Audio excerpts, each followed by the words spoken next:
김건희 여사의 공천 개입 의혹 사건과 관련해서 고위공직자 범죄수사처가 사건을 수사부서에 배당하고 검토에 착수했습니다. 김 여사의 명품 가방 수수 사건은 다음 주쯤에 불기소 처분이 결정될 것으로 보입니다. 취재기자 연결해서 알아보겠습니다. 홍민기 기자. 네, 홍민기입니다. 네, 공수처가 김 여사의 공천 개입 의혹 수사부서를 배당했군요. 네, 그렇습니다. 앞서 시민단체 사법정의 바로 세우기 시민행동은 지난 23일 윤석열 대통령과 김 여사 등을 공직선거법 위반과 직권남용 등 혐의로 고발했는데요. 공수처는 오늘 공지를 통해 이 사건을 수사 4부에 배당했다고 밝혔습니다.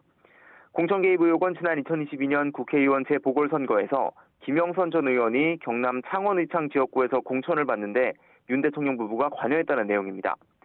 의혹의 핵심 관련자로 지목된 명태균 씨가 선거 2달 후 김 전 의원에게 6,300만 원을 받은 정황도 나왔는데 이 정황에 대해선 현재 검찰이 수사를 벌이고 있습니다. 오동훈 공소장은 지난 23일 국회 법제사법위원회 전체 회의에 출석해 그동안 공직선거법 위반 관점에서 사건을 지켜봐 왔지만 정치자금법 위반과 관련한 점도 검토해보겠다고 밝히기도 했습니다. 공수처법상 공직선거법 위반은 공수처 수사 대상이 아니지만 정치자금법 위반 혐의는 수사 대상에 포함되는 만큼 공천 개입 의혹 사건에 대한 수사 가능성을 내비쳤다는 분석도 나왔는데요. 다만 현재 공수처에 접수된 고발장에는 정치자금법 위반 혐의는 포함되지 않은 것으로 전해졌고 공수처 관계자도 수사팀이 정치자금법 위반 혐의를 직접 파악해 수사하는 방안도 원칙적으로는 가능하지만 관련 혐의로 고발되지 않은 만큼 현재로선 검토하지는 않고 있다고 설명했습니다. 또 이제 막 사건이 배당된 만큼 본격적인 수사가 진행되기까지는 시간이 다소 걸릴 거라고 덧붙였습니다. 네, 김건희 여사의 명품 가방 수수 의혹 사건은 다음 주쯤에 처분 방향이 결정되는 거죠? 네, 그렇습니다. 사건을 수사한 이창수 서울중앙지검장은 어제 명품 가방 수수 의혹 사건 수사 결과를 심우정 검찰총장에게 보고했는데요. 수사팀은 가방을 받은 김 여사와 가방을 건넨 최 목사를 모두 불기소하는 것으로 가닥을 잡은 것으로 알려졌습니다. 김 여사가 최 목사에게 받은 300만 원 상당의 명품 가방과 향수, 화장품 등 선물에 직무 관련성과 대가성을 인정하지 않은 겁니다.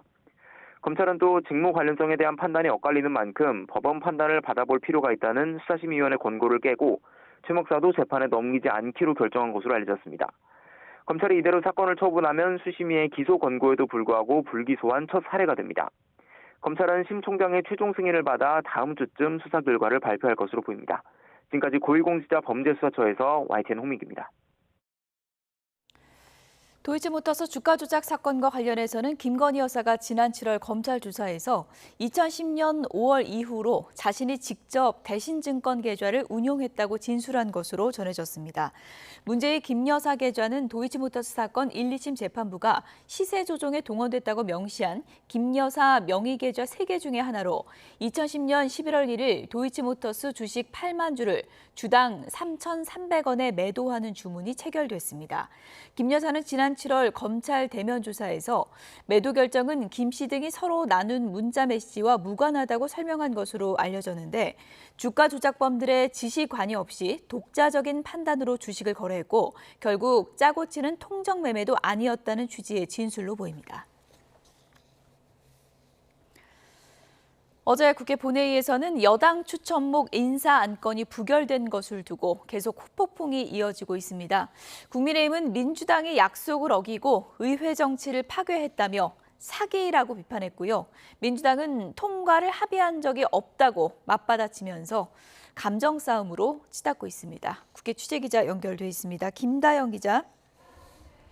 네, 국회입니다. 네, 합의를 했는지 여부를 두고 여야 말이 지금 다른 것 같은데요. 오늘 회의에서 어떤 얘기들 나왔습니까? 네, 우선 어제 국회 본회의에서 여당 추천 인권위원 안건이 부결되고 야당 목만 통과된 게 사건의 발단이었습니다. 여당은 이미 3년 전, 그것도 문재인 정부 때 여야 간 합의가 이뤄진 인사란 점을 분명히 했습니다. 어제 민주당이 본회의에 30분이나 지각했는데 의원총회에서 지도부 차원의 부결 지침이 있었을 거라며 의문을 제기하기도 했는데요.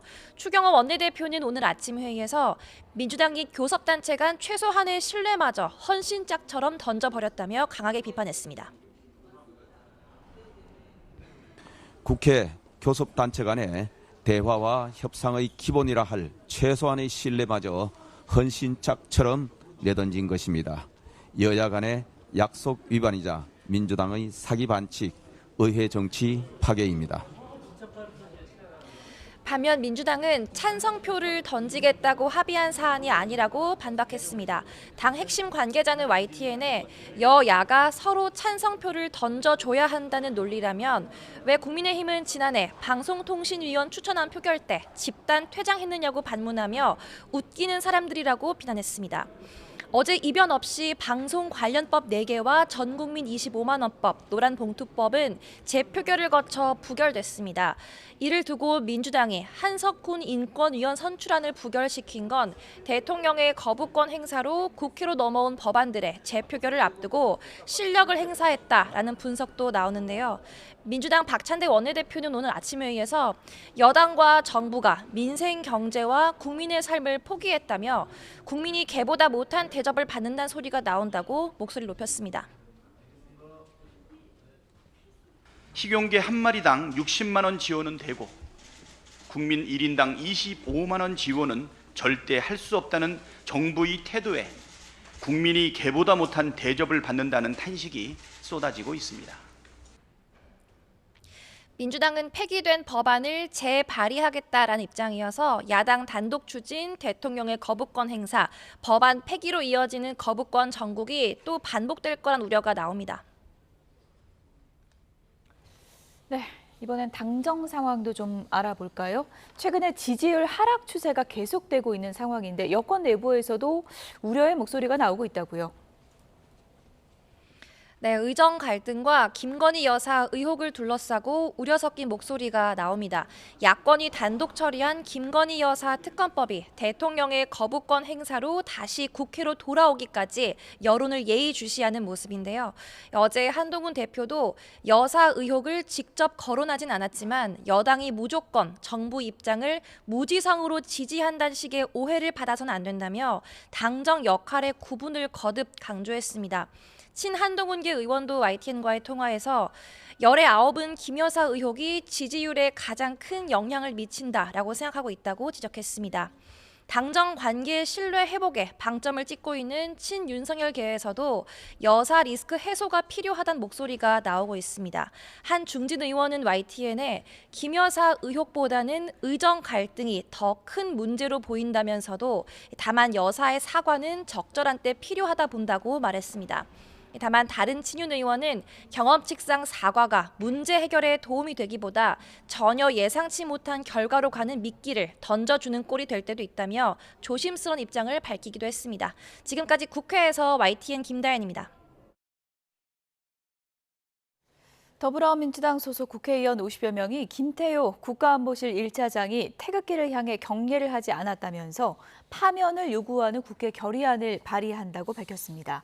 민주당 박선원 의원은 기자회견을 열고 윤석열 대통령 체코 순방 당시 김태효 차장은 양국 정상이 참석한 공식 환영식에서 국기에 대한 경례를 의도적으로 거부했다고 주장했습니다. 당시의 영상을 찾아보면 김 차장의 이해를 갖추는 다른 참석자들을 둘러보면서도 의도적으로 경례를 거부한 모습이 나와 있다며 김 차장의 국가관을 잘 보여주는 행동이라고 지적했습니다. 이에 대해서 대통령실은 김태효 차장이 체코 순방 공식 환영식에서 애국가 연주 시 가슴에 손을 얹지 못한 건 우측 전방의 국기를 발견하지 못해서 발생한 착오라고 해명했습니다. 대통령실은 대한민국 국기법상 국기를 볼 수 없고 연주만 들을 수 있는 국민은 그 방향을 향해 선 채로 차렷 자세를 취한다고 규정돼 있다며 이같이 밝혔습니다. 그러면서 대한민국의 외교 안보를 담당하는 공직자를 정쟁의 중심으로 몰아가는 건 외교 안보적 국익 측면에서 전혀 득이 될 것이 없다고 지적했습니다. 북한이 최근 들어 군사분계선 일대에 방벽을 쌓는 등 경계를 강화하고 있는데요. 지난 6월 이후 서부전선 황해남도 일대에 새로 구축해온 철책이 완성된 모습이 YTN 카메라에 포착이 됐습니다. 또 대남 확성기를 설치한 모습도 확인됐는데요. 취재기자 연결해서 전해드리겠습니다. 조용성 기자. 네, 국방부입니다. 네, 철책이 완성된 모습이 카메라에 잡혔다고요? 그렇습니다. 우선 영상 보겠습니다. 네, 지금 보시는 영상은 지난 6월 중순 황해남도 개풍 지역 최전방 상황입니다. 20명 안팎으로 보이는 북한군이 무리를 지어 작업하고 있었는데요. 사람 키보다 훨씬 높은 흰색 기둥을 줄지어 세우고 있습니다. 당시 촬영했던 지역인 경기도 파주 오두산 통일전망대에서 찍은 오늘 상황 다시 보겠습니다. 이제는 하양 기둥 사이로 철조망이 빼곡히 설치되어 있습니다. 또 기존에는 없었던 초소도 석 달 사이에 추가된 것도 확인할 수 있고 특히 남쪽을 향한 고정형 확성기도 설치되어 있습니다. 북한의 잇따른 쓰레기 풍선 살포에 대응해 우리 군은 대북 방송을 매일 하고 있는데 이에 북한은 대남 확성기로 소음 공격을 펼치고 있습니다.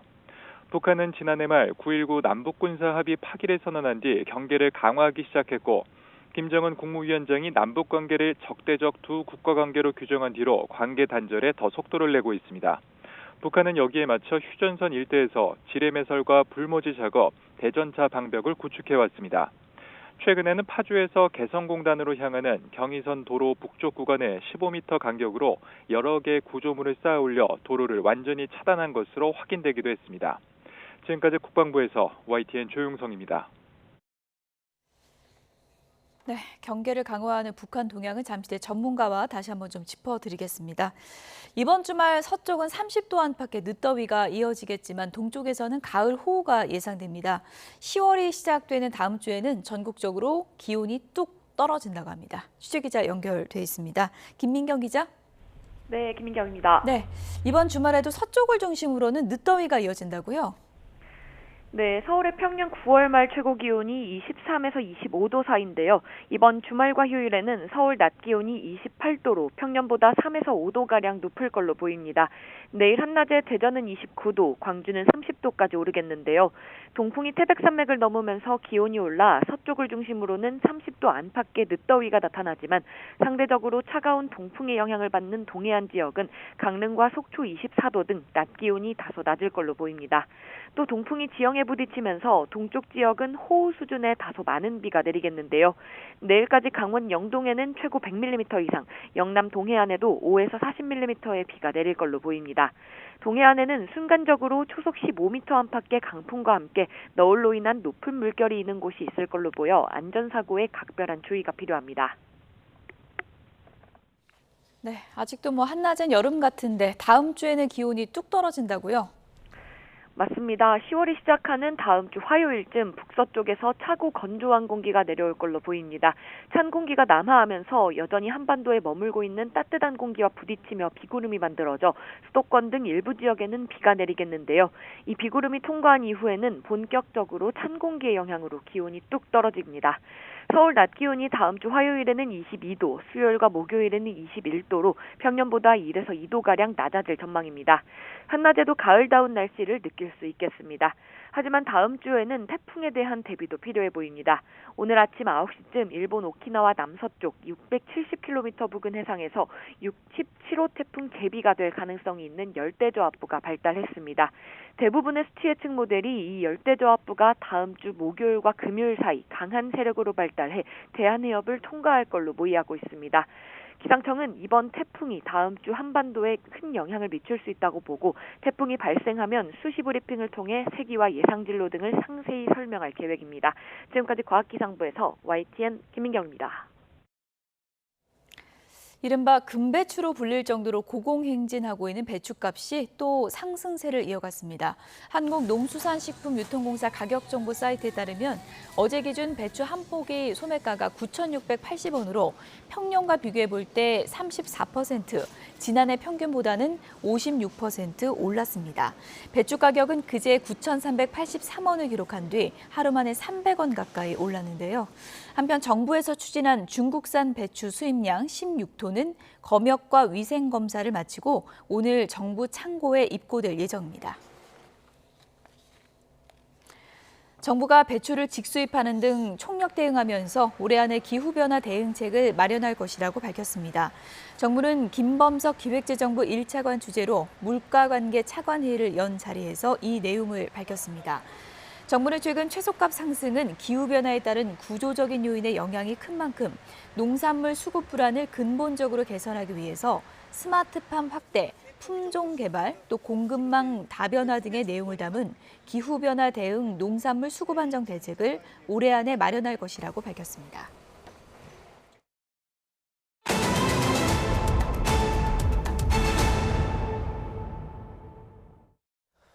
광주에서 고급 외제차로 오토바이를 들이받아 한 명이 숨지고 한 명을 다치게 하고 달아난 30대가 도주 이틀 만에 붙잡혔습니다.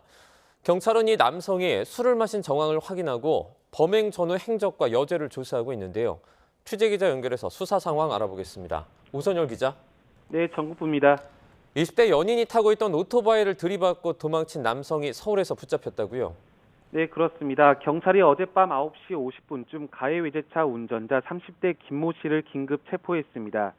서울 강남구 역삼동에 있는 유흥가 호텔에서 김 씨와 조력자가 밥 먹으려고 나오는 것을 붙잡은 건데요.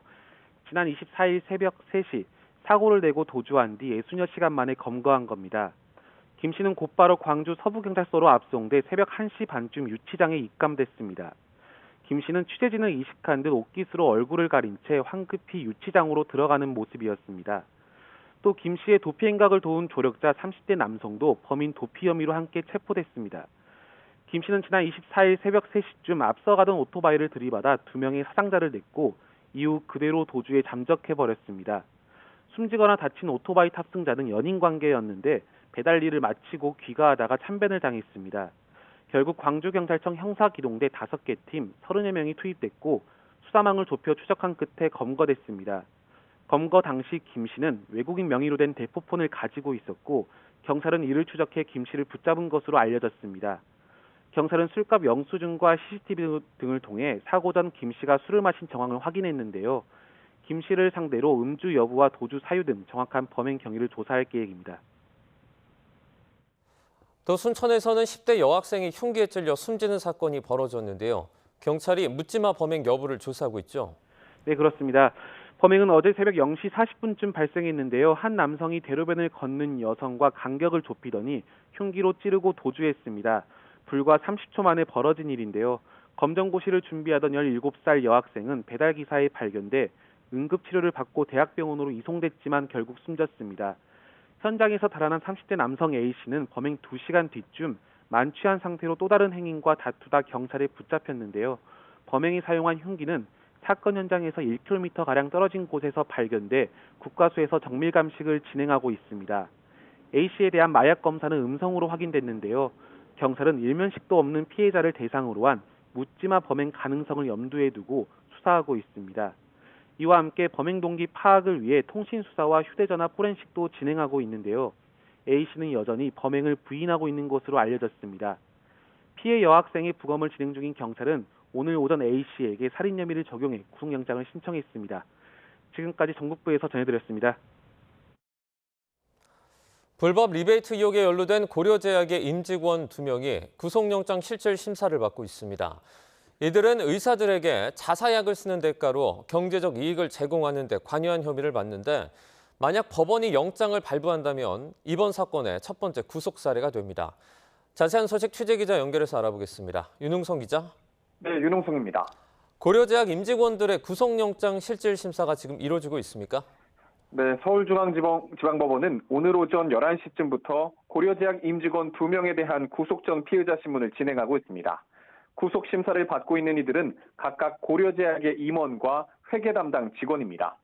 회사의 영업과 회계 업무를 맡은 이들은 자사약을 써주는 대가로 의사들에게 경제적 이익을 제공하는 데 관여한 혐의를 받습니다. 서울경찰청은 2년 전 권익위원회의 수사 의뢰를 받아 고려제약의 불법 리베이트 의혹 수사에 착수했는데 이들에게 영장이 발부된다면 이번 사건의 첫 구속 사례가 됩니다. 고려제약의 불법 리베이트 명단을 확보한 경찰은 연루된 의사가 1,000명이 넘는 것으로 보고 있습니다. 경찰은 이들이 리베이트 대가로 적게는 수백에서 많게는 수천만 원의 금품을 받은 것으로 보고 있는데요. 이와 관련해 현재까지 경찰은 319명을 입건했는데 이 가운데 279명이 의사인 것으로 파악됐습니다. 경찰이 이번 영장으로 고려제약의 임직원들의 신병을 확보하면 금품을 건네받은 의사들에 대한 수사도 탄력을 받을 것으로 보입니다. YTN 윤홍성입니다. 대학생 연합동아리에서 불거진 대규모 마약 사건에 대학병원 의사와 기업 임원까지 연루된 것으로 드러났습니다. 서울 남부지방검찰청은 동아리 회장 30대 A씨 등 3명을 마약 유통 등의 혐의로 추가 기소했다고 밝혔습니다. 또 대학병원 의사 B씨와 상장기업 임원 C씨 등 4명도 재판에 넘겼습니다. 이미 마약을 투약하거나 유통한 혐의로 구속 기소돼 재판을 받고 있는 A씨 등 3명은 일반인에게도 마약을 팔거나 제공한 혐의가 확인돼 추가로 기소됐습니다. 오늘부터 경찰이 서울 강남 지역을 중심으로 마약 운전 특별 단속에 나섭니다. 서울 강남경찰서는 강남에 있는 클럽과 유흥주점 등을 대상으로 야간 시간 마약류 등 약물 운전 특별 단속을 벌인다고 밝혔습니다. 경찰은 마약을 투약하고 운전하는 행위 등을 예방하기 위해 단속을 실시한다며 과속이나 급발진 같은 비정상적인 주행을 살펴볼 계획이라고 설명했습니다. 지적장애가 있거나 경계성 지능인 선원의 임금을 가로챈 선원 소개업자가 해경에 적발됐습니다. 선원들 월급의 절반 이상을 가로챘는데 알고 보니 상습범이었습니다. 이명준 기자입니다. 해경 직원들이 부산에 있는 무등록 선원 소개소를 압수수색합니다. 이 소개소의 대표인 50대 A씨는 지적장애가 있거나 경계성 지능인 선원의 임금을 가로챘습니다. A씨는 3년 동안 선원 3명의 월급 가운데 1억 3천만 원을 챙겼습니다. 선원들을 소개소에 데려와 숙식 제공을 하며 이를 빌미로 채무를 지게 하고 월급을 챙긴 겁니다. 피해 선원들이 지적장애나 경계성 지능장애를 가지고 있다 보니까 판단 능력이나 의사결정 능력이 부족합니다. 그래서 피의자는 이런 점을 악용을 해서 피해 선원들은 절반도 안 되는 월급을 받으며 통발 어선에서 고된 일을 해야 했습니다. 또 어업을 마치고 육지로 돌아와서도 배에 갇혀 지내야 하기도 했습니다.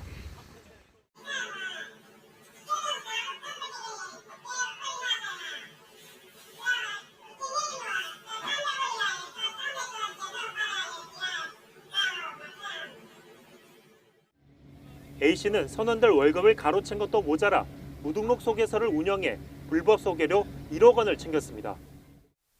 여기에 선원 3명과 짜고 어선에 타 일을 할 것처럼 선주들을 속여 선급금으로 1억 4천만 원을 가로채기도 했습니다.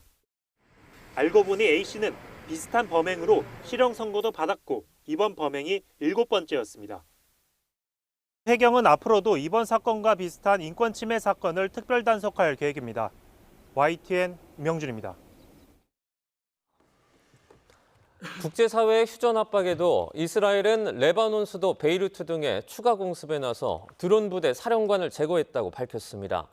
유엔 총회 참석을 위해 미국을 방문한 네타냐후 이스라엘 총리는 전력을 다해 헤즈볼라 공격에 나서겠다며 지상전 의지를 굽히지 않았습니다. 정유신 기자입니다.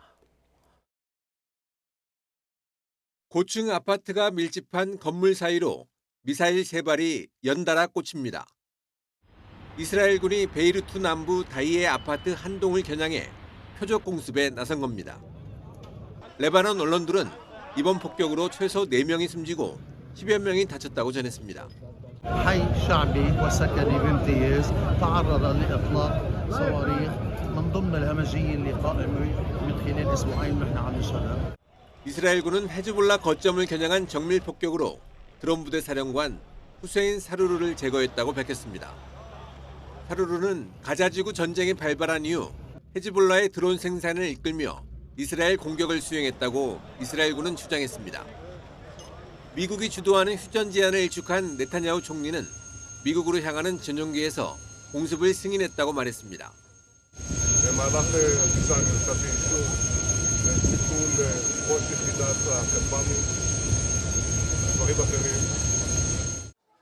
레바논 수도 베이루트에서 헤즈볼라 사령관을 겨냥한 공격은 이번이 4번째입니다.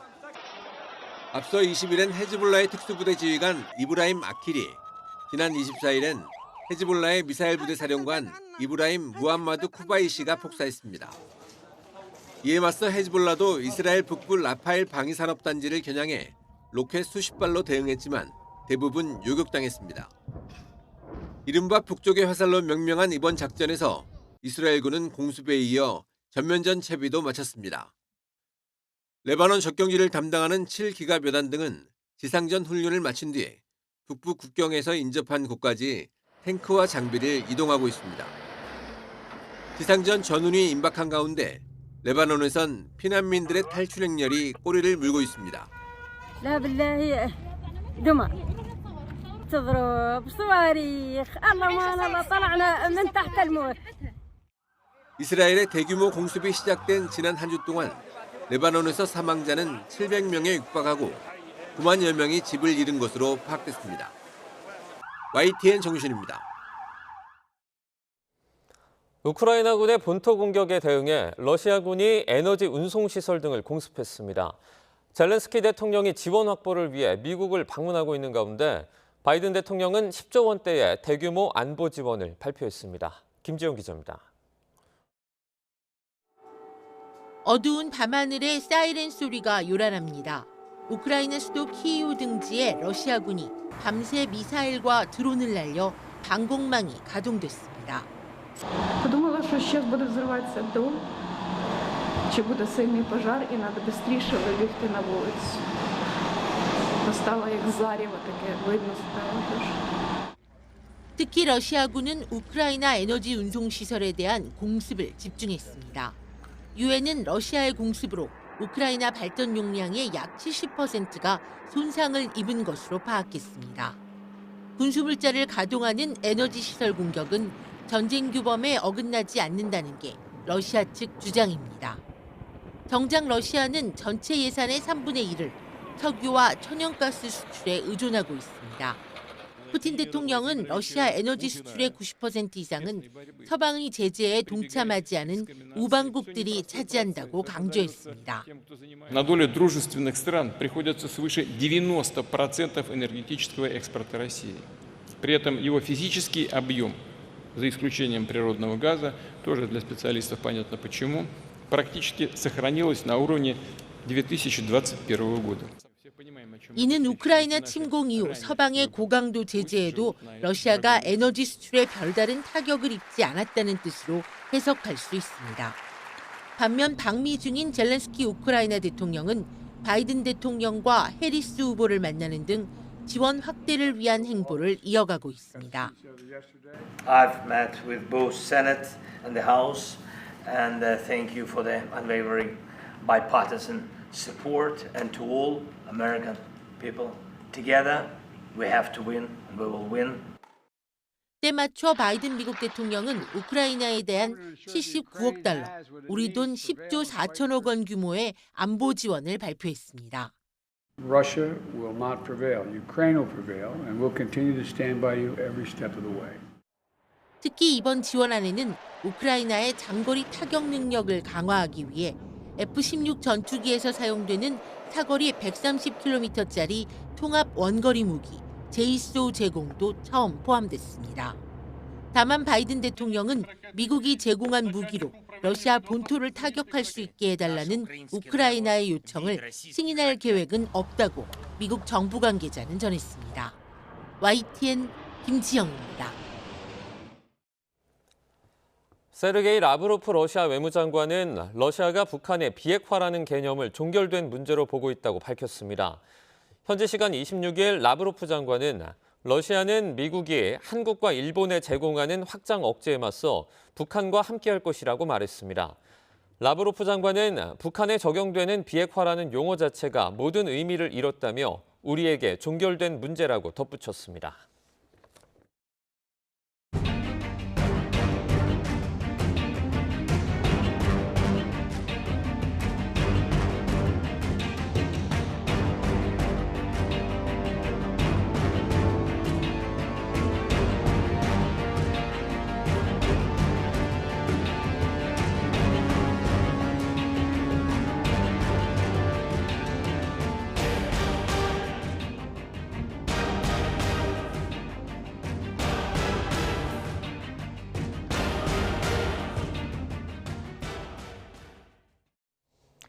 네, 경계를 강화하고 있는 북한의 모습 지금 영상으로도 만나보셨는데요. 전문가와 이 얘기 나눠보도록 하겠습니다. 문성묵 한국국가전략연구원 통일전략센터장 나오셨습니다. 어서 오세요. 네, 안녕하십니까. 네, 화면부터 좀 같이 보면 좋을 것 같은데요. 네.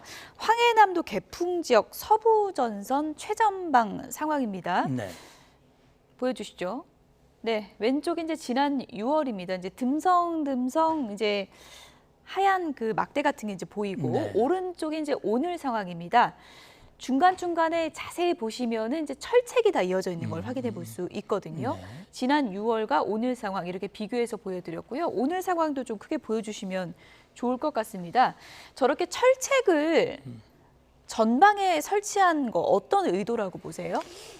예, 뭐 여러 가지 의도가 있을 겁니다만 지금 북한 상황으로 봤을 때는 최근에 보면 지금 개풍군 지역을 보여주셨습니다만 이 개풍군 지역이 아마 이 사진이 우리 쪽에 있는 오두산 통일전망대에서 네. 포착한 사진으로 알고 있는데 예. 이 한강 하구를 넘어서 우리를 마주보고 있는 곳이거든요. 얼마 전에 교동도를 통해서 탈북민이 우리 이탈해서 우리 쪽으로 귀순한 적이 있었고요. 그다음에 이제 동쪽 우리 군으로 말하면 22사단 지역, 고성 지역에서 또 북한 현역 군인이 탈북을 했습니다. 지금 북한 정권은 북한 주민 또 북한 군인들이 탈북하는 것을 막기 위해서 지뢰도 설치하고 저렇게 이 기둥과 철조망을 설치하는 저런 조치를 계속 이어가고 있는 것으로 저게 이제 확성기인 거죠? 예, 저거는 지금 대남 확성기인데요. 아마 김정은 입장에서는 아마도 지금 우리 군이 시행하고 있는 확성기 방송이 당분간은 끄기 어렵겠다라는 판단을 한 것 같아요. 그렇다면 확성기를 통해서 입게 될 부정적인 영향을 최소화시키기 위해서 지금 강화도 전방 지역에서 소음 방송을 하고 있지 않습니까? 아마 그걸 하기 위한 목적으로 지금 저렇게 키가 높은 확성기를 세운 것으로 판단이 됩니다. 네. 그러니까 하얀 기둥들 사이로 이제 철책이 다 이제 설치된 것을 볼 수 있는데 지난 6월은 좀 듬성듬성하고 철책이 아직 안 보였거든요. 네. 근데 지금 뭐 석 달 만에 저렇게 긴 그 구간에 철책이 완성된 거 보면은 상당히 좀 속도를 냈다 이렇게 볼 수도 있는 걸까요? 그렇게 봐야 되겠죠. 아마도 저게 지금 앞에 248km 이 군사분계선 일대 전체를 저렇게 했는지는 좀 봐야 되겠습니다만 지금 아마 주요 길목 다시 영상을 말하면 보면 삥 둘러서 지금 굉장히 긴 구간 같거든요. 그렇죠. 그러니까 탈북에 용이한 그런 주요 길목을 중심으로 아마 저걸 집중적으로 하고 있으리라고 생각이 되고요. 지금 여기야말로 최근에 탈북했던 그런 장소이기 때문에 저런 작업들을 지난 봄부터 해서 지금까지 계속 하고 있고 아마 주요 지역에 대해서는 굉장히 말씀하신 대로 서둘러서 독려를 해가지고 저런 모습을 지금 우리가 관측할 수 있는 것이 아니냐. 얼마 전에 저기서 지뢰도 막 폭발하고 그랬잖아요. 그렇습니다. 저 진행하는 과정에서 지뢰 폭발도 되고 인명 피해가 있었던 걸로 북한 군 내부에서 있던 걸로 알고 있습니다. 네. 그런데 저렇게 철책을 치는 게 뭐 어떤 실효적인 효과는 있는 겁니까? 상징적인 겁니까? 상징적인 것보다는 저게 이제 철책만 쳤는지 아니면 저게 전기를 흘려보내는 건지 그런 것들은 잘 모르겠습니다만 어쨌든 저렇게 함으로써 이 북한 군인이나 또는 주민의 탈북을 막기 위한 그런 고육지책으로 생각이 됩니다. 초소도 보이더라고요. 그럼요. 그러니까 그런 감시와 저런 그 통제 조치들을 강화함으로써 그런 아예 결심 자체를 하지 못하도록 또 그런 시도를 했을 경우 실패하도록 만들기 위한 그런 조치의 일환으로 생각이 됩니다. 만약에 저 철책에 뭐 전기도 흐르고 이런 식으로 좀 꼼꼼하게 짜여졌다면 실제로 남쪽으로 넘어오는 것을 차단하는 좀 그런 효과가 확실하게 있는 겁니까? 당연히 있다고 봐야 되겠죠. 일단 넘어갈 수 있다라고 판단이 되면 결심하라고 결행을 하지만 저런 상황을 만들어 놓고 감시와 경계를 강화하고 또 저렇게 예를 들어서 철조망을 넘어야 되지 않습니까? 그러면 그다음에 만약에 저기에 전기가 만약에 흐른다면 북한 전기 사정으로 봤을 때 저건 과연 얼마나 할 수 있을지는 그리고 저 기둥이 보니까 사람 키를 넘더라고요. 그렇죠. 그러려면 굉장히 넘어가려면 쉽지 않잖아요. 그러니까 그런 것들을 해놨을 때는 상당히 아예 생각 자체를 하지 못하도록 만들기 위한 그런 효과를 염두에 둔 조치라고 생각이 됩니다. 뭐 앞서도 화면으로 보셨지만 대남 확성기도 설치된 걸 확인해 볼 수 있는데 우리는 이제 대북 방송을 하면 뭐 유행가를 튼다거나 그러잖아요. 근데 지금 뭐 대남 확성기는 내용을 들어보면 뭐 기괴한 소리만 나더라 이런 얘기들이 있더라고요. 네. 그러니까 사실 북한이 과거 확성기는요, 북한이 먼저 시작했어요. 그렇군요. 사실 70년대 이전만 해도 북한이 우리보다 잘 살았거든요. 그렇기 때문에 저 확성기를 통해서 북으로 넘어와라. 북은 천국이다. 넘어오면 정말 잘 살 수 있다. 이런 식으로 해서 우리 군인들을 계속 포섭하고 그런 방식으로 했고 사실 거기에 맞대응하기 위해서 우리도 대북 확성기를 설치한 것인데 네. 그로부터 세월이 흐르면서 경제력도 역전이 되고 우리의 전기 사정이라든지 확성기의 성능이라든지 또 거기서 내보내는 그 내용 우리 군이 내보내는 확성기 내용은 뭐 K-팝 이런 것도 있습니다만 주로 뉴스입니다. 정보 사실. 그러니까 북한 주민과 접경 지역에 있는 북한 군인들은 북한 당국이 제공해주는 뉴스만 봐야 되거든요. 예. 듣고. 근데 지금 확성기를 통해서 들려지는 내용은 전혀 들어보지 못했던 새로운 내용들을 듣기 때문에 예. 북한 정권으로서는 굉장히 부담이 되지 않을 수가 없는 것이죠. 그러다 보니까 과거에 했던 그런 대남 선전용 내용으로는 우리 군이 거기 넘어갈 일도 없고 예. 결국 그렇다면 당면한 것은 북한 주민과 군인들이 이걸 제대로 듣지 못하도록 막는 것이 우선이고 예. 또 저걸 크게 틀면 우리 주민들이 좀 불편하거든요. 우리 주민들의 불편이 우리 당국이나 군으로 가서 우리가 하는 걸 좀 막아보려고 하는 예. 그런 시도의 일환이라고 봅니다. 오늘 아침 북한 서부전선 일대 상황입니다. YTN 카메라에 포착된 영상을 저희가 계속 보여드리고 있는데요. 어찌됐든 저렇게 철책이 긴 구간이 이제 완성된 것이 뭐 북한 매체로 좀 보도가 될지 아닐지는 저희가 모르겠지만 북한 주민들 입장에서는 상당히 좀 압박이 될 수도 있는 요인이 되겠네요. 심리적으로. 그렇죠. 예. 지금 김정은 정권에게 가장 고민이 무엇일까? 미국의 위협일까? 우리 대한민국의 위협일까? 저는 그렇게 보지 않습니다. 예. 지금 김정은의 가장 큰 고민은 북한 주민, 특히 북한 젊은이들입니다. 그러니까 그들이 사실 우리 대한민국에 대한 동경심, 우리 문화에 대해서 굉장히 호감을 가지고 우리 말을 따라하고 우리 가요를 부르고 우리 드라마를 보고 그런 것들이 정권에 대한 충성심이 악화되고 그것이 정권과 체제에 부정적인 영향을 줄 것이다라는 그런 우려 때문에 예. 전쟁 분위기를 고조시키고 3대 악법이라는 걸 제정을 했지 않습니까? 예. 반동사상문화배격법, 청년교양보장법, 평양어보호법 예. 이런 것들을 통해서 이 차단을 하고 예. 소위 말하는 이국가론 그다음에 이 동족도 아니다 이런 식으로 해서 대남 적개심을 고취시키는 이런 조치를 취하고 있는데 말씀하신 대로 저는 장벽을 치는 것 물리적 장벽이 사실은 심리적 장벽이 될 수도 있고요. 예. 저것뿐만이 아니라 남과 북 연결했던 철도와 도로를 다 예. 끊어내고 거기에 지뢰를 묻고 남과 북을 차단하기 위한 모든 조치들을 지금 다 하고 있는 겁니다. 경의선 도로도 지금 차단한 그렇습니다. 거잖아요. 네. 그러면 저 철책이 북한 주민들에게 남쪽으로 갈 수 없다라는 의미도 되지만 또 남쪽에게는 관계를 차단한다 뭐 이런 의미로도 볼 수 그런 있는 의미도 겁니까? 같이 있는 것이죠. 예. 김정은이 말한 것을 행동으로 보여주는 그 일환으로 해석할 수도 있겠습니다. 네, 어쨌든 뭐 전방에서 지금 굉장히 경계를 강화하고 있는 그런 북한의 모습을 보여드렸습니다. 북한이 지금 미국 대선을 앞두고 도발을 감행할 수 있다. 그 도발의 유형은 7차 핵실험이 될 수 있다라는 얘기가 많이 나오고 있죠. 어제 국회 정보위에서 나온 얘기로는 미국 대선 이후가 유력하지 않을까 이런 얘기가 있었습니다. 들어보시죠.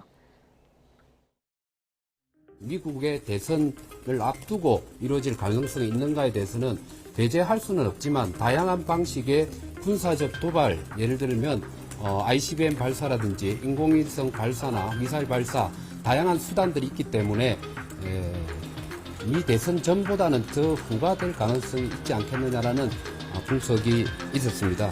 북한이 구구절에 핵무기를 기하급수적으로 늘릴 수 있다라고 했고 김정은이 우라늄 농축 시설을 방문했는데 그것은 과거와 달리 상당히 새로운 형태의 원심 빌리기를 공개함으로써 북한으로부터의 핵 위협은 꾸준히 증대하고 있다. 고중량 탄두, 미사일 내지는 발사체까지 이 탄착 지점에 도달함으로써 우리 대한민국에 대한 안보 위협이 증대되고 있다. 네, 보통 전 세계 이목을 끌고 싶은 북한 입장에서 미국 대선 전후에서 도발을 할 가능성이 높다는 건 매 미국 대선 때마다 나온 얘기긴 한데 이번에는 대선 이후 가능성이 높지 않나 이런 분석이거든요. 어떻게 보십니까? 예, 지금 국회 정보위에서 국정원의 분석이 지금 보도가 됐습니다만 지금 국정원 판단은 그런 거예요. 사실 핵실험이라고 하는 것은 왜 하느냐, 필요가 있으니까 하는 것인데 그게 물리적 필요도 있고 정치적 필요도 있어요. 근데 그게 왜 안 하느냐, 그건 그런 실험을 했을 때 얻을 득보다는 실이 더 크다고 판단했기 때문에 그렇군요. 사실은 가장 적절한 시기를 김정은으로서는 아마 재고 있을 겁니다. 그런 차원에서 봤을 때 대선 전이 유리하냐 후가 유리하냐라고 봤을 때 지금 보면 나와 있는 대로 지금 김정은이 쓸 수 있는 카드는 핵실험 말고도 여러 가지가 있다.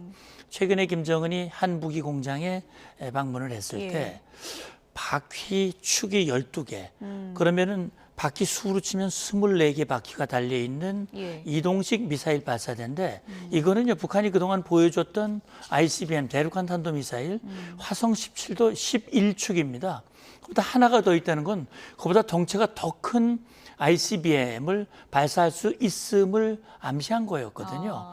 그런 건 대륙간 탄도미사일도 있을 거고 얼마 전에 화성 11 다 4.5, 그 4.5톤짜리의 이 탄두를 실은 탄도미사일을 발사한 것도 있어요.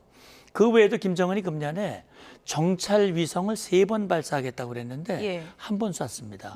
5월 달에 쐈는데 실패했습니다. 그럼 나머지 2번을 더 쏴야 되는데 지금 10월이 곧 오거든요. 그러니까 지금 김정은으로서는 11월이면 이제 한 달여밖에 안 남았거든요. 그동안에 쓸 수 있는 카드들이 많은데 굳이 핵실험까지 해가면서 그 좋은 카드를 그냥 버리겠냐. 그렇다면 오히려 대선이 끝나고 이제 미국의 차기 대통령이 결정이 된 후에 하는 것이 오히려 낫지 않을 것이냐.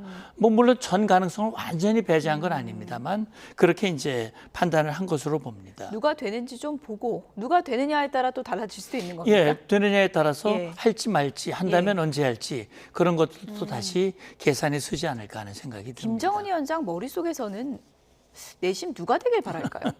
글쎄요, 김정은 머릿속에 들어가 보지 않고는 확답할 수는 없습니다만 일단 그냥 추론해 볼 때는 김정은으로서는 트럼프가 좀 더 유리하지 않을까. 왜냐하면 이미 3번을 만났잖아요. 대화를 나눠봤고 지금 트럼프가 캠페인 과정에서도 그러지 않습니까? 김정은 아주 괜찮은 친구고 또 러브레터, 소위 말하는 친서를 여러 번 주고받았고 김정은과 잘 지내는 게 뭐가 나쁘냐. 내가 되면 대화를 재개해서 문제를 풀겠다. 그렇게 얘기를 하고 있으니 김정은으로서는 그래. 생뚱 아무도 모르는 그런 해리스 후보 같은 경우는 부통령 같은 경우는 김정은을 독재자로 분명히 얘기를 했고 김정은과 저런 식으로 하면 만나는 일이 없을 것이다 라고 명확하게 얘기를 했거든요. 그렇다면 김정은으로서는 한번 대화로 뭔가 풀어볼 수 있는 여지는 그래도 트럼프가 좀 낫지 않을까. 그런 추정은 할 수 있겠죠. 일각에서 그러다 뒤통수 맞아서 더 싫어할 수도 있다 이런 얘기도 있는데 그건 아니라고 보십니까? 아니요. 그러니까 물론 2019년 2월 하노이에서 뒤통수를 맞았죠. 김정은으로서는 사실 의기양양해서 열차를 타고 60시간 넘게 하노이까지 갔는데 사실 빈손으로 돌아왔거든요. 뒤통수 맞은 거죠. 김정은 입장에서 봤을 때는 그렇기는 하지만 아마도 김정은 머릿속에는 트럼프가 됐을 때 오히려 왜냐하면 사실은 밑에 참모들이 트럼프를 붙잡지 않았으면 노딜이 아니라 김정은이 원하는 대로 됐을 가능성도 배제할 수가 없거든요. 그렇군요. 그러니까 그때 그런 참모가 없이 트럼프가 마음대로 뭔가 한다면 트럼프는 자기가 모든 걸 다 알고 있고 잘하는 것 같지만 우리가 볼 땐 굉장히 문제가 큰 부분들이 있어서 그래서 김정은으로서는 한번 상대해 볼 만한 사람이다라는 생각을 가질 수도 있겠다는 생각이 듭니다. 어쨌든 김정은 위원장 입장에서도 미국 대선 결과를 보고 핵실험 카드를 꺼낼지 말지를 결정할 수도 있다. 이런 네. 전망인데 근데 그간에 있었던 핵실험 1차에서 6차 과정을 보면 뭐 초반에는 3년 주기설도 있었잖아요. 그런데 7차만 이렇게 뚝 떨어져 있다 보니까 이게 뭘 의미하는 건지 궁금해하는 분들도 있습니다. 네. 지금 표에서 보셨습니다만 2006년, 9년, 13년, 그다음에 16년 이런 식으로 왔기 때문에 말씀하신 3년 주기설이라고 하는 얘기가 나온 것인데 2017년 6차 핵실험을 하고 그해 11월에 북한이 탄도미사일, 장거리 탄도미사일 발사를 한 후에 핵무력 완성을 선언했습니다. 2017년 11월에 핵무력 완성을 선언하고 그 이듬해 1월에 김정은이 이제 대화하겠다라고 하면서 트럼프와 대화를 했고 문재인 대통령과 전 대통령과 정상회담을 3번이나 했죠. 사실 2018년 들어가면서 김정은이 소위 말하는 모라토리엄, 이 핵실험도 하지 않겠다, ICBM 대륙간 탄도미사일도 쏘지 않겠다, 이걸 발표를 했거든요. 그리고 풍거리 핵실험장 폭파하는 장면도 보여줬지 않습니까? 저는 그걸 쇼로 보고 있습니다만 어쨌든 그러다 보니까 2017년부터 지금 7년이 흘렀어요. 그런데 2019년 하노이 노딜 이후에 김정은이 모라토리엄을 깼습니다. 그리고 풍계리 핵실험장을 다 복구를 했습니다. 그리고 동창리 미사일 발사장도 완전히 새롭게 더 빛가번쩍하게 더 보완을 했거든요. 그러니까 김정은이 뭐 그런 모라토리엄은 모두 쇼였다고 생각이 되고요. 어쨌든 지금 우리 판단은 2년 전부터 김정은이 맘만 먹으면 할 수 있다 그랬거든요. 근데 지금 시간이 흐르고 있습니다. 저는 그런 생각이 들어요. 이 김정은이 핵카드를 계속 가지고 있으면서 어쨌든 자기가 원하는 판을 만들기 위한 카드로서 지금 가지고 있거든요. 그래서 김정은 입장에서는 최근에 뭐 농축 핵시설도 이 공개를 했습니다만 이걸 통해서 김정은이 얻고자 하는 그 기대치가 있을 때 아마 이 핵실험 카드를 쓸 가능성이 있다고 봅니다. 지금 조금 전에 그래픽으로 나왔습니다만 지금 풍계리 핵실험장 3번 갱도가 핵실험을 만약에 한다면 가장 이제 여기가 유력하다 이렇게 분석이 나오고 있는데 이런 분석은 위성 사진에서 움직임으로 관찰하는 건가요? 어떻게 그런 보는 것도 건가요? 있고요. 이제 풍계리 핵실험장에는 갱도가 4개가 있습니다. 1, 2, 3, 4번이 있는데 1번, 2번에서 6차례 핵실험을 다 했어요. 그랬군요. 쓰지 않은 갱도가 이제 3번, 4번인데 4번은 규모가 좀 작다고 그래요. 그럼 3번 갱도가 매우 만약에 한다면 유리하다라는 얘기인데 7차 핵실험을 한다면 김정은이 어떤 목적으로 어떤 규모로 할지는 지금 알 수가 없습니다만 어쨌든 지금으로서는 3번 갱도를 사용할 가능성이 유력한 것으로 전문가들은 판단을 하고 있습니다. 과거에 폭파할 때 갱도 4개 다 폭파했던 거죠? 그러니까 그 폭발 입구를 폭발했잖아요. 입구를 폭파했으니까 입구 폭파 뭐 내부 저 밑에까지 다 완전히 폭파했으면 불능화되는 것이지만 입구만 폭파하면 그 입구 폭파한 거에 얼마든지 다시 복구할 수 있는 거 아닙니까? 그렇기 때문에 지금 복구가 된 것이죠. 네. 어쨌든 뭐 김정은이 얼마 전에 핵시설 방문해서 농축 시설을 이제 공개했는데 이거를 이제 북한 내부 이제 매체를 통해서 보도한 건 상당히 이례적인 거죠. 그럼요. 어떤 의미인가요? 그러니까요. 김정은이 2011년 아버지가 죽고 김정일이 죽고 권력을 잡았어요. 그리고 이제 13년의 세월이 흘렀습니다. 13년 동안 김정은의 업적이 뭐냐. 아무리 생각을 해도 별로 없어요. 김정은이 내세울 수 있는 업적은 핵실험 3번 하는 거, 수백 발의 미사일을 쏘고 이제는 초강국 미국을 상대할 수 있는 군사력을 확보한 위대한 군사 지도자다. 이게 가장 자랑할 거리예요. 근데 그 과정에서 북한 주민들은 엄청난 고통을 지금 겪고 있죠. 김정은이가 지금 직년 연말에 교전국 2국가론을 얘기를 하고 전쟁 분위기를 고조시키고 있습니다. 이 전쟁 분위기, 다시 말하면 미국과 저 한국 것들이 우리를 침략하려고 한다. 연합연습도 침공연습이라고 얘기를 하고 있고 전쟁 준비를 해라. 그러면 뭐가 되느냐? 김정은이 그동안 핵실험하고 핵무기를 개발하고 이렇게 농축 핵실험, 핵시설을 이렇게 강력하게 만든 것이 김정은의 위대한 업적이 되는 것이고 이 위대한 지도자를 위해서 어려워도 참고 예. 충성을 더 강화해 나가야 된다라는 그 선전의 논리가 성립이 되거든요. 예. 김정은 입만 열면 자신이 그동안 해왔던 무력만 계속 보여주는 이유가 사실 거기 있어요. 근데 최근에 북한이 4.5톤짜리 그 초대형 고위력 그 탄도미사일 쏜 거는 공개를 안 했습니다. 그거 공개하는 게 아주 이상해요. 제가 볼 때는 북한 주민들의 피로감을 염두에 둔 것 같아요. 지금 우리 죽어 넘어가고 수해가 나가지고 지금 수만 명이 고통을 당하고 있는데 경제가 이렇게 어려운데 저렇게 하는 것을 예. 말을 못하고 그거를 행동으로 표출할 수는 없습니다만 그 마음으로 굉장히 어려움을 겪고 있다고 하는 것은 많은 북한 이탈 주민들이 증언을 하고 있거든요. 예.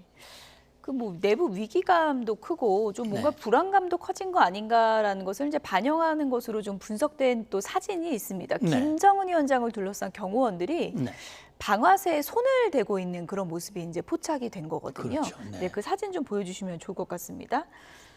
군도 못 믿나 저렇게 곧 총을 쏠 것처럼 저렇게 손을 대고 있었다. 경호원들 얘기죠. 네. 그거 어떤 의미로 볼 수 있는 거예요? 아마 가장 불안을 느끼는 사람이 바로 김정은 자신이 아닐까 생각이 돼요. 저는 그렇게 생각을 합니다. 본인이 저지른 죄가 너무나 크기 때문에 늘 불안한 것이죠. 언제 어느 때 자기가 공격을 받을지 알 수가 없거든요. 그래서 상황이 예를 들어서 외국에서 어떤 사건이 벌어져도 저게 좀 이례적이라고 하더라고요. 이게 저기 손이 가 있는데 그만큼 저거는 뭐 저 경호원이 자기 임의로 저렇게 할 수 없습니다. 반드시 매뉴얼과 지침에 따라서 행동을 하기 때문에 저런 건데 사실 군부대를 지찰하고 있는 거지 않습니까? 저기서 그런 행동을 보인다고 하는 것은 그만큼 김정은 자신이 위험을 느끼는 것이고 북한에서는 김정은이 뭐 밤새 25시간, 24시간 주민들, 인민들만 걱정을 한다고 그러는데 밤에 잠이 오겠습니까? 굉장히 불안할 거예요, 언제든. 그렇기 때문에 술로 결국 지새우고 몸이 140kg이나 나가고 비정상적인 상황을 보이는 것이 바로 저는 그 때문이라고 저는 봅니다. 끝으로 이거 잠깐 살펴볼게요. 네. 뭐 어쨌든 남북한 이국가론, 적대적 이국가론을 김정은 위원장이 계속 강조하고 있잖아요. 이게 이제 헌법 개정으로도 이어질 수 있다는 국정원의 이제 보고가 있었거든요. 네. 어떤 부분이 달라지는 거예요? 예, 그러니까 지금 북한의 최고인민회의 이제 곧 소집을 하죠, 10월 달에. 지금 14기 인민회의인데 원래 5년 만에 해야 되는 5년 만에 새롭게 최고인민회의를 구성해야 되는데 지금 지연이 되고 있습니다. 그런데 말씀하신 대로 김정은이 작년 말에 이제 당 전원회의에서 이국가론을 얘기를 하고 그다음에 1월 달 최고인민회의에서 얘기를 했어요. 본인이 얘기한 것을 이 헌법에 반영을 해라. 이런 얘기를 했거든요. 북한 헌법을 보면 7개 장으로 되어 있고 그 1장이 정치 분야의 장입니다. 거기에 구조에 보면 그런 내용이 나와요. 이 구조에 보면은 조선민주주의 인민공화국은 북반부에서 인민정권을 강화하고 그다음에 혁명을 힘있게 벌려가지고 완전한 사회주의 완전한 승리를 구축하겠다. 그리고 거기에 보면 자주 평화통일 민족 대단결 원칙에서 조국 통일을 위해서 투쟁해 나가겠다. 요 조항이 있습니다. 근데 지금 그 3개 원칙 지우라고 얘기를 했거든요. 지우라고 얘기를 했어요. 그러니까 아마도 북한이 헌법을 개정한다면 이런 부분들을 손을 보고 개정을 하게 될 겁니다. 이 조항 말고 사실은 북한은 우리는 헌법 3조가 한반도 전체가 우리 영토로 표시되어 있는데 북한이 영토라고 표시는 안 했지만 여기선 공화국 북방부라고 얘기하는 것은 조선민주주의 인민공화국은 남반부도 있다라는 의미로 저는 이해를 합니다. 그런 차원에서 북한이 김정은이 통일을 지우라고 얘기했지만 사실은 무력에 의한 통일은 열어놨거든요. 남한을 초토화시키겠다. 영토를 평정시켜버리겠다라고 하는 무력 통일은 그대로 유지되고 있는 것입니다. 그렇기 때문에 우리 정치권 일각에서 뭐 북한의 이 국가로는 우리가 수용을 하면 평화 공존할 수 있다라고 하는 것은 그건 매우 이론적으로는 성립할 수 있을지 모르지만 그거는 북한과는 현실이 동떨어진 얘기다. 저는 그렇게 봅니다. 간략하게요. 지금 김정은 위원장이 내세우는 이 국가론이 아버지였던 김정일이나 할아버지였던 김일성의 그 생각과도 맞닿아 있는 건가요? 아니면 결을 완전 달리하는 건가요? 달리하는 얘기죠. 달리하는 얘기죠. 그럼요. 그러니까 아버지, 할아버지가 합의했던 건 모두 다 지우고 세웠던 탑도 다 무너뜨리고 통일이라는 표현 자체를 다 지워버리니까 사실 김정은이 작년 연말에 당 전원회의에서 그런 얘기를 해놓고도 그걸 북한 매체에서 공세적으로 얘기를 못하고 있어요. 그리고 그걸 북한 주민들에게 각인시키고 교육을 못 시키는 게 뭐냐면 수십 년 동안 할아버지, 아버지 때부터 통일, 민족 이걸 강조를 했는데 갑자기 김정은이 나서가지고 그걸 다 없애라고 얘기를 하니까 주민들은 혼란을 겪을 수밖에 없거든요.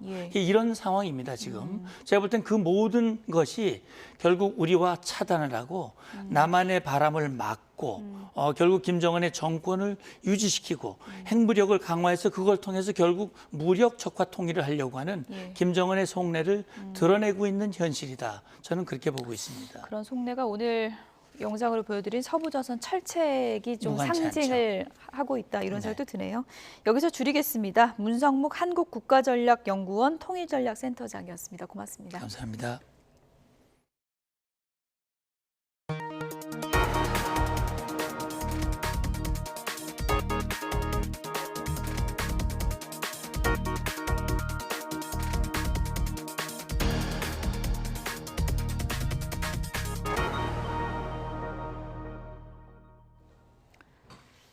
네, 지금까지 국제사회는 북한이 핵을 갖고 있다는 사실을 암묵적으로만 인정을 해왔는데요. 이제는 이 사실을 공식 인정하고 북한과 대화에 나서는 것이 실질적인 도움이 된다는 주장이 국제원자력기구 사무총장의 입에서 나왔습니다. 북한 비핵화에 초점이 맞춰져 있는 국제사회 대응에도 전환점이 될지 주목됩니다. 권영희 기자입니다. 라파엘 그로시 국제원자력기구 IAEA 사무총장은 북한과의 대화 복원이 중요하다고 강조했습니다. 그 전제는 북한의 핵 보유를 인정하는 것이 돼야 한다고 주장합니다.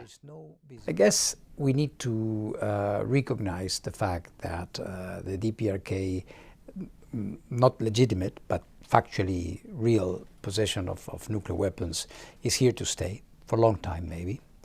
2006년 북한이 사실상 핵무기 보유국이 된 이후 국제사회는 북한과의 대화를 끊었습니다. 이후 북한 핵 프로그램은 상당히 확대됐습니다. 2주 전 북한은 우라늄 농축 시설을 공개했습니다. 현재 핵탄두를 30개에서 많게는 50개까지 보유하고 있는 것으로 관측됩니다.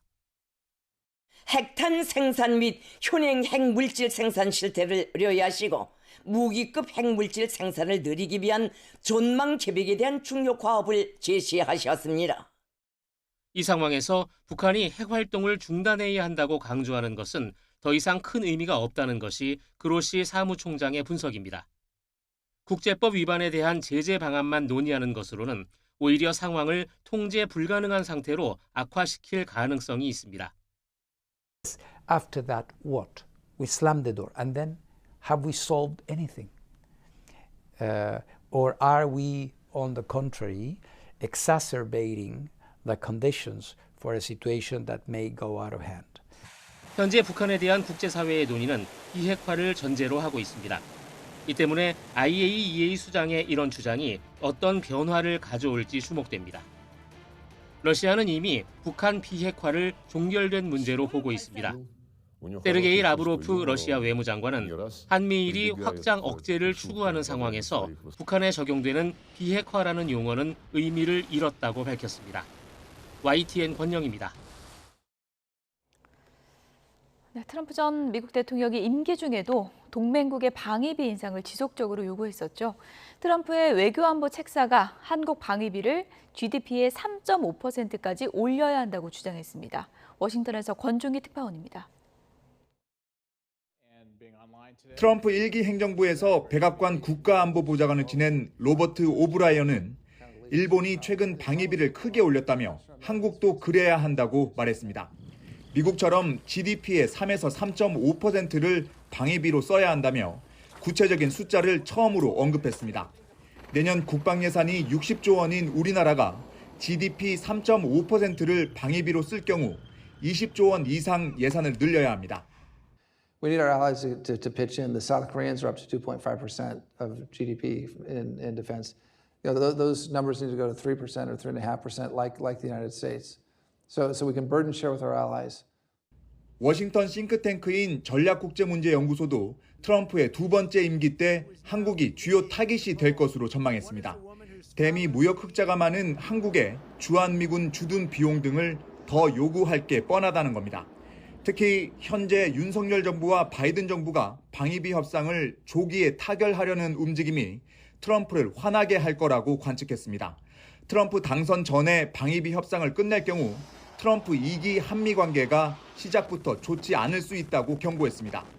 한국계 첫 상원의원에 도전하고 있는 앤디 김 의원은 트럼프의 방위비 인상 요구야말로 동맹 가치에 대한 몰이해라고 지적했습니다. The amount of money that the U.S. and South Korea will pay into their military partnership, questions about U.S. troops on the peninsula, things like that. So I think it's important that we tell that story about what these relationships mean. 김 의원은 공동의 이익과 번영은 협력으로 가능하다는 것을 인식해야 한다며 동맹의 중요성을 설명하는 데 더 큰 노력이 필요하다고 강조했습니다. 워싱턴에서 YTN 권중기입니다. 어제 국회 본회의에서 야당 주도로 여당 추천 몫의 한석훈 국가인권위원 선출안이 부결된 것을 두고 후폭풍이 이어지고 있습니다.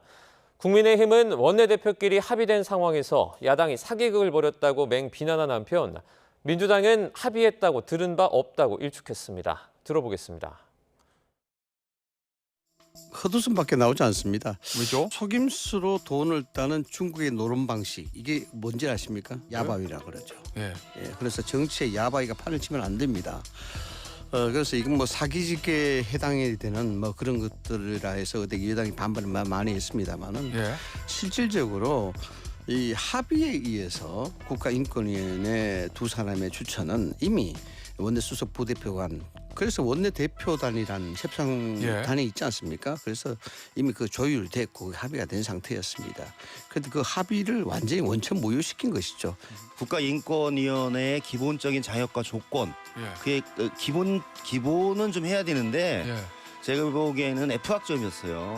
계속 F학점인 국가인권위원을 추천을 하니까 같이 위원회에서 일했었던 서미화 국회의원이 자기가 같이 일했었던 같은 위원으로서 봤을 때도 도저히 국가인권을 지키기 위한 여러 가지 역할과 활동에 있어서 너무 부합하지 않은 사람이다. 여야가 합의했다라고 얘기 들은 바는 없습니다. 그래요? 네. 서로 암묵적으로 합의했다라고 여야 원내대표가 각자가 주장하는 것 같아요. 그래요?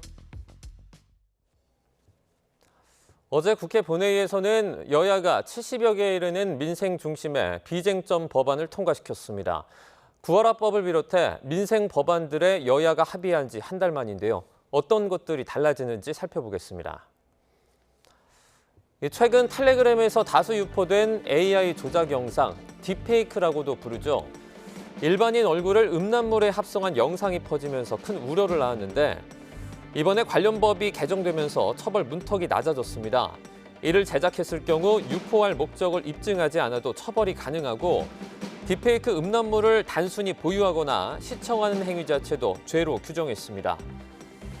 또 이혼 뒤에 법원 명령에도 양육비를 제대로 받지 못하고 있던 한부모 가정들도 상황이 한결 개선됐습니다.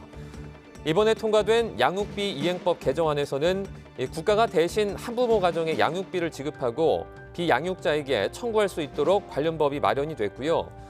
한편 내년 2월부터 맞벌이 부부들은 합산해서 최대 3년에 이르는 육아휴직을 사용할 수 있게 됐습니다. 기존에는 총 2년이었는데 부모별 각각 1.5년을 필요에 따라서 4번에 나눠 쓸 수가 있고요. 출산휴가 또한 20일로 10일이 더 늘었습니다. 이외에도 임금을 상습적으로 체불한 사업주에 대해서 체불 임금 최대 3배까지 배상할 수 있도록 징벌적 손해배상제를 담은 근로기준법 개정안, 또 기관 개인 사이에 불평등 논란이 있었던 공매도 거래 조건에 대해서도 이번 법안 통과로 기준이 통일되는 등 산적했던 민생 법안 상당수가 통과됐습니다. 대통령실이 7개월째 공석인 여성가족부 장관 후보자 인선에 착수했습니다. 대통령실 고위 관계자는 YTN과의 통화에서 더불어민주당이 인구전략기획부 신설 조건으로 여성가족부 장관을 임명하라고 요구하고 있는 만큼 여가부 장관이 인선이 걸림돌이 돼서는 안 되는 상황이라고 밝혔습니다. 다른 관계자도 여가부 장관 인선 작업에 들어간 게 맞다며 전주혜 전 국민의힘 의원 등을 후보로 검토하는 것으로 안다고 전했습니다. 이에 따라 인사검증 작업을 거친 뒤 윤석열 대통령이 여가부 장관 후보자를 지명하면 조만간 국회에서 인구전략기획부를 신설하는 내용의 정부조직법 개정안이 통과될 거란 전망이 나옵니다.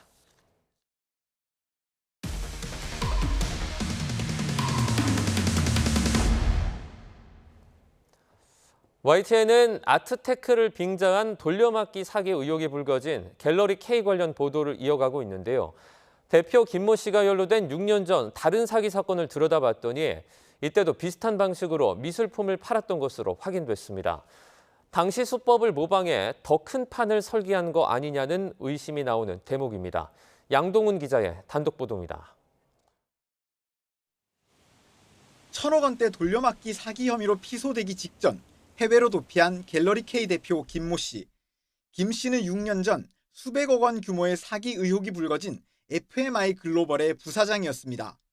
YTN 취재 결과 당시 외환 등 각종 자산에 투자한다며 돈을 끌어모은 FMI 글로벌의 상품 중에는 갤러리 K 아트노믹스와 비슷한 아트인컴이 있었던 것으로 확인됐습니다.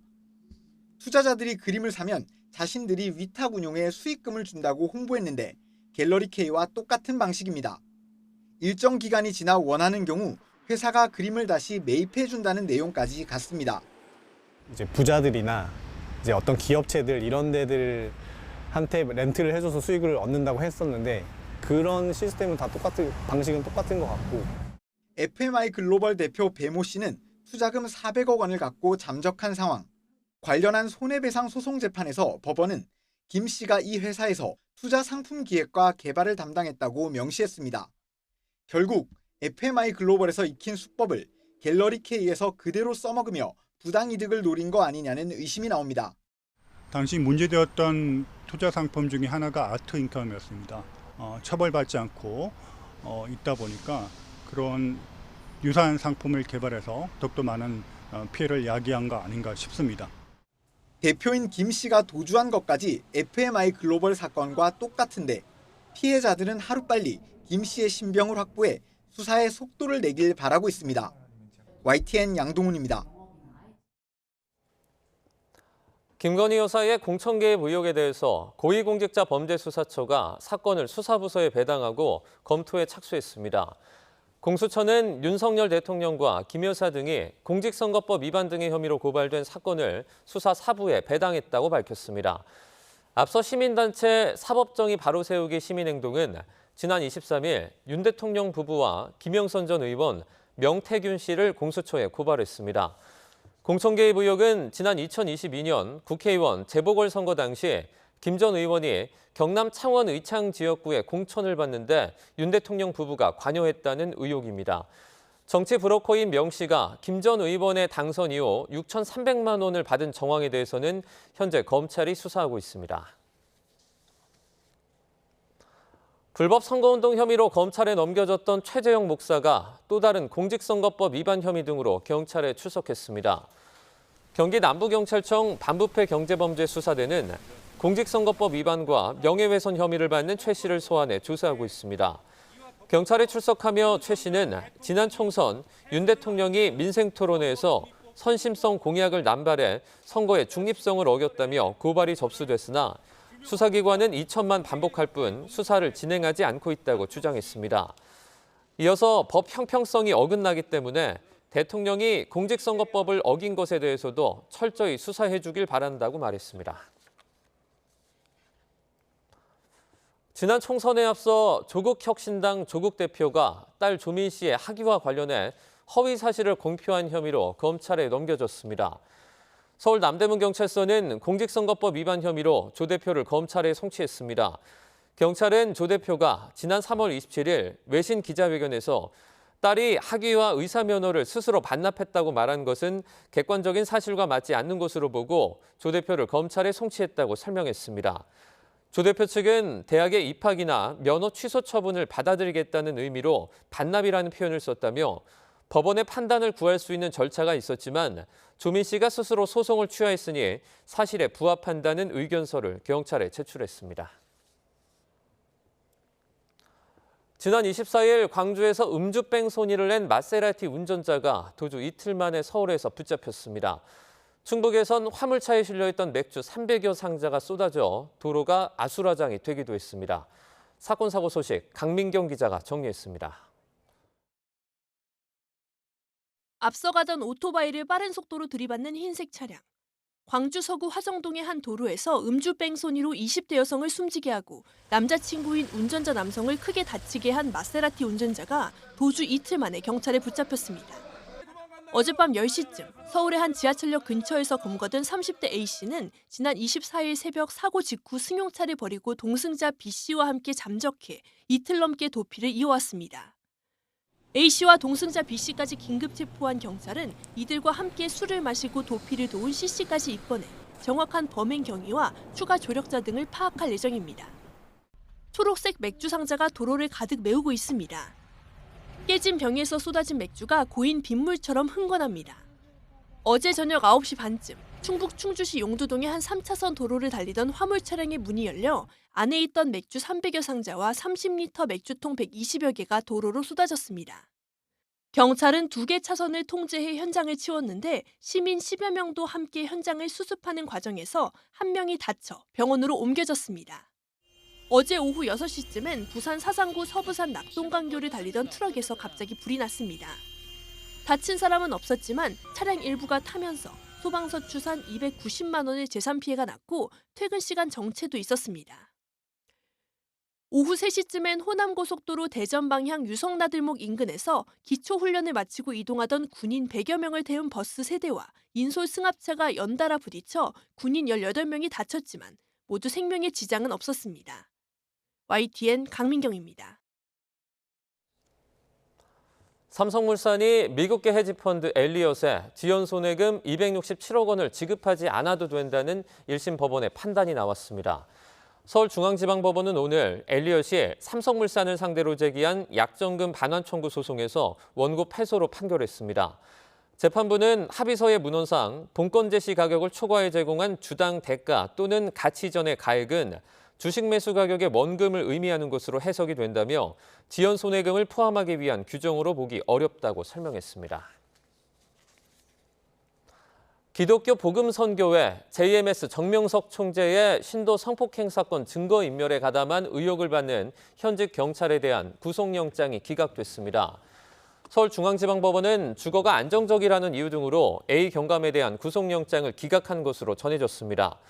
JMS 정명석 총재에 대한 성범죄 피해 폭로가 나온 지난 2022년 당시 서초경찰서 소속이었던 A 경감은 관련 증거를 없애는 데 가담한 의혹을 받습니다.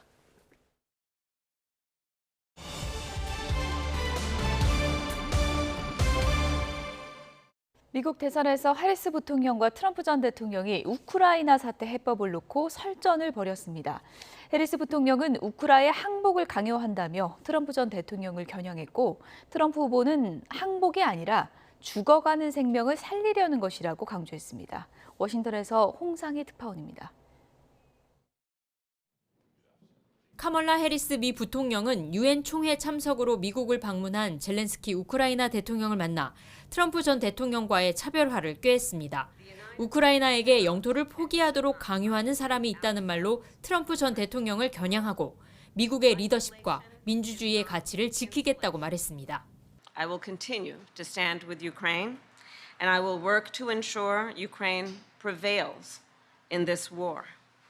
To be safe, secure and prosperous, the United States must continue to fulfill our long-standing role of global leadership. 뉴욕에서 유세를 이어간 트럼프 전 대통령은 자신은 우크라이나에게 항복을 하라는 것이 아니라 죽어가는 생명을 구하기 위한 것이라고 강조했습니다. 자신이 대통령이었다면 전쟁은 일어나지 않았을 것이라며 젤렌스키 대통령을 만나 전쟁을 끝낼 방법을 찾겠다고 말했습니다. It's not a surrender. What my strategy is to save lives. I want to save lives. I believe I will be able to make a deal between President Putin and President Zelensky quite quickly. 해리스 부통령이 중산층의 주거, 의료비 등 현실적 문제의 해결을 강조하면서 트럼프가 앞서고 있던 경제에서도 최근 두 후보의 지지도 격차가 줄어들고 있는 것으로 나타났습니다.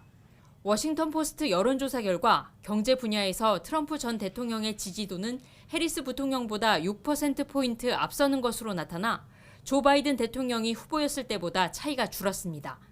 지난 2020년 대선 40일을 앞두고 조 바이든 당시 민주당 대선 후보가 트럼프 대통령을 10%포인트 가까이 앞서 승기를 잡았지만 이번 대선은 여전히 안개 속입니다. 오는 10월 1일에는 팀 월즈 미네소타 주지사와 벤스 상원의원의 부통령 후보 TV 토론이 열립니다. 대선이 40일 앞으로 다가왔지만 초박빙 구도가 깨지지 않으면서 부통령 후보들의 TV 토론 빅매치 결과에도 관심이 집중되고 있습니다. 워싱턴에서 YTN 홍상입니다. 기시다 후미오 일본 총리의 후임을 뽑는 집권 자민당 총재 선거가 오늘 치러집니다. 이번 선거에서는 명목상은 해체됐지만 기존 파벌 세력의 영향력이 승부를 가릴 것이라는 전망이 나오고 있습니다. 도쿄에서 김세호 특파원입니다. 역대 최다인 9명이 출사표를 던진 일본 집권 자민당 총재 선거.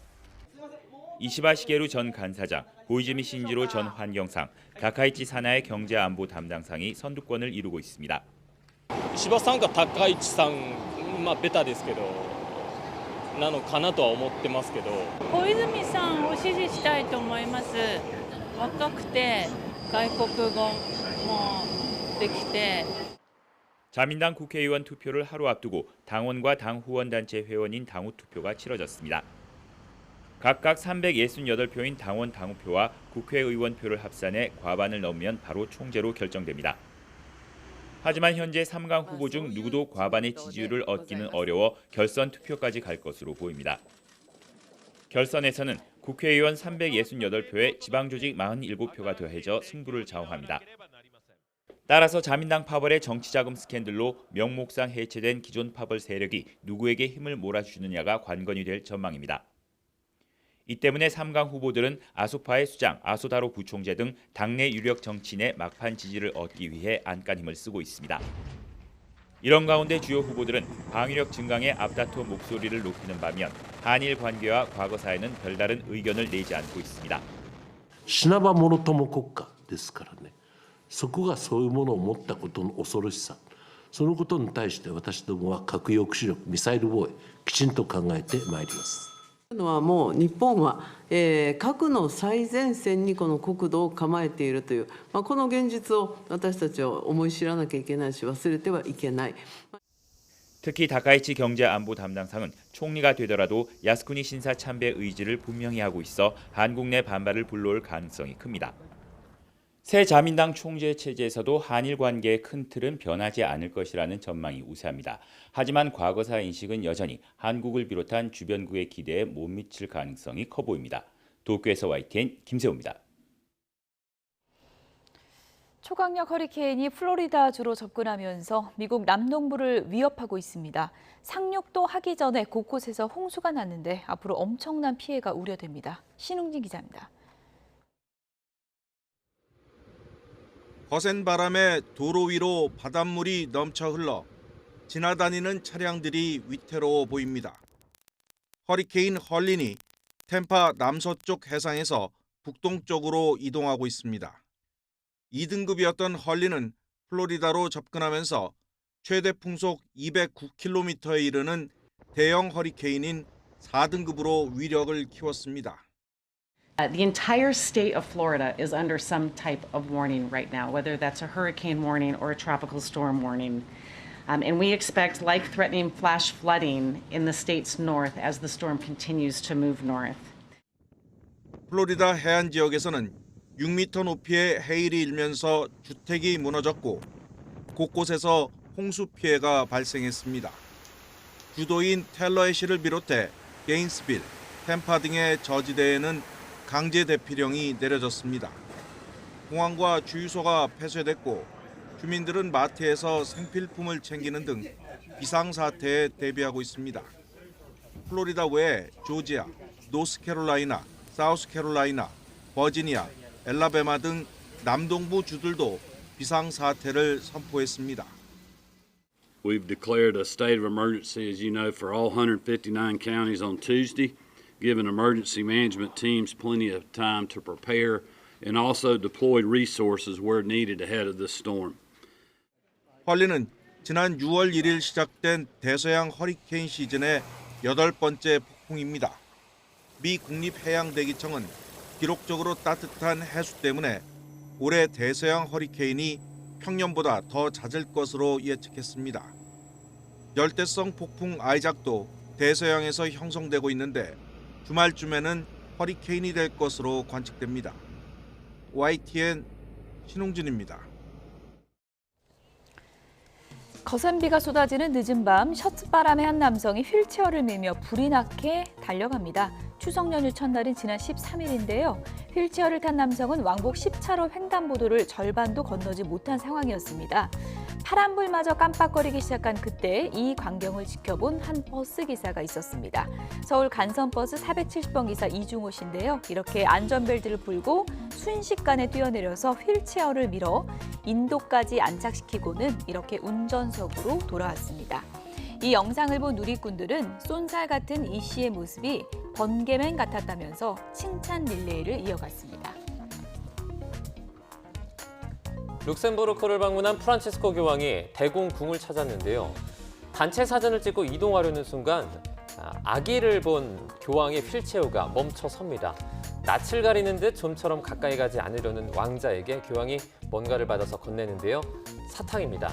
왕자의 환한 미소가 번지죠. 어른에게는 묵주를, 어린이에겐 사탕을 선물해온 프란치스코 교황. 어린이들의 마음을 누구보다 잘 아는 것 같죠? 이번 순방에서는 유럽 국가들의 안보와 평화를 위한 외교적인 노력을 강조하기도 했습니다. 네, 상공에 떠있는 타원형의 비행선이 갑자기 낮은 고도로 저공 비행합니다. 그러더니 가정집이 밀집해 있는 주택가를 덮쳤는데요. 현지 시간으로 지난 25일 브라질 상파울루에서 현지 프로축구팀을 응원하는 메시를 담은 비행선이 시험 비행 도중에 이렇게 주택가로 추락한 겁니다. 당시 비행선에 3명이 타고 있었는데 조종사와 승객 1명이 가벼운 부상을 입었다고 합니다. 또 안전상의 이유로 전력 공급이 차단되면서 일대 주민들은 18시간 넘게 불편을 겪어야 했는데요. 현지 당국이 사고 수습과 정확한 추락 원인을 조사하고 있습니다. 환경위화원들이 쓰레기 수거 작업에 한창입니다. 수거한 쓰레기를 차량에 비우고 빈 쓰레기통을 빼내는 순간 갑자기 보시는 것처럼 펑하고 큰 폭발이 일어납니다. 굉음과 함께 연기가 치솟고 쓰레기통과 파편들이 나뒹굽니다. 환경위화원은 다행히 폭발 직전에 몸을 피했습니다. 폭발은 가스통이나 배터리 같은 가연성 물품을 쓰레기통에 넣는 바람에 이 트럭 충격 장치에 의해서 이 물품들이 으깨지면서 일어난 것으로 추정됩니다. 영국 바넷에서 일어난 사고인데요. 당국은 가연성 폐기물을 절대 쓰레기통에 버리지 말고 재활용 처리해달라고 당부했습니다. 임시공휴일이 포함된 다음 주에 국민의 절반 정도는 여행을 계획하는 것으로 나타났습니다. 한국문화관광연구원 조사를 보면 국군의 날 임시공휴일 지정으로 징검다리 휴일이 만들어지면서 연차 등을 이용해 여행을 계획하는 국민이 48.3%로 나타났습니다. 이 가운데 80.7%가 국군의 날이 공휴일이 되면서 새로 여행을 준비하고 있다고 답해 임시공휴일 지정 효과가 큰 것으로 조사됐습니다. 또 응답자의 86%는 국내로 여행을 가겠다고 답했고 선호하는 여행지로는 강원도가 25%로 1위, 부산과 제주가 그 뒤를 이었습니다. 황정민, 정혜인 주연의 영화 베테랑2가 관객수 600만 명을 돌파했습니다. 베테랑2는 오늘 오전 기준 관객수 600만 명을 넘어서 개봉 이후 15일째 1일 박스오피스 정상을 지키고 있습니다. 베테랑2는 어제 하루 8만 명 가까이 동원했는데 일주일 전인 19일 23만 명을 기록했던 것에 비하면 흥행세는 다소 둔화했습니다. 오늘도 내륙은 맑은 가운데 늦더위가 이어지고 있습니다. 반면에 동해안 지역은 내일까지 비가 내리겠는데요.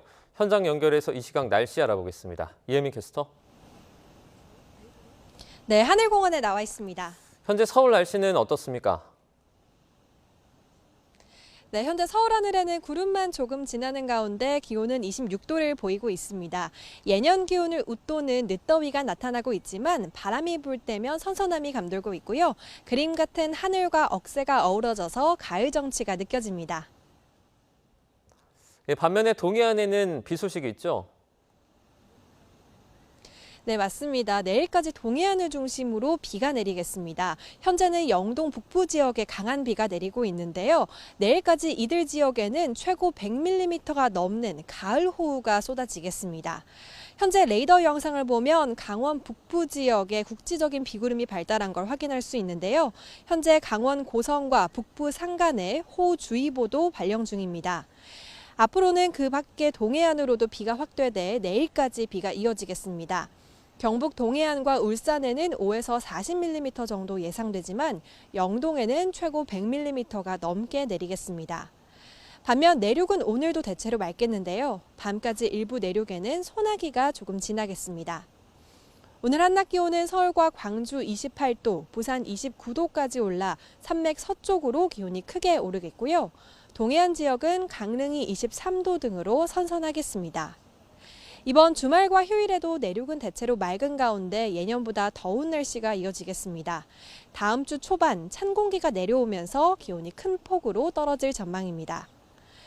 이번 주말 강원 동해안과 영남 해안, 제주 해안에서는 너울성 파도가 강하게 밀려들겠습니다.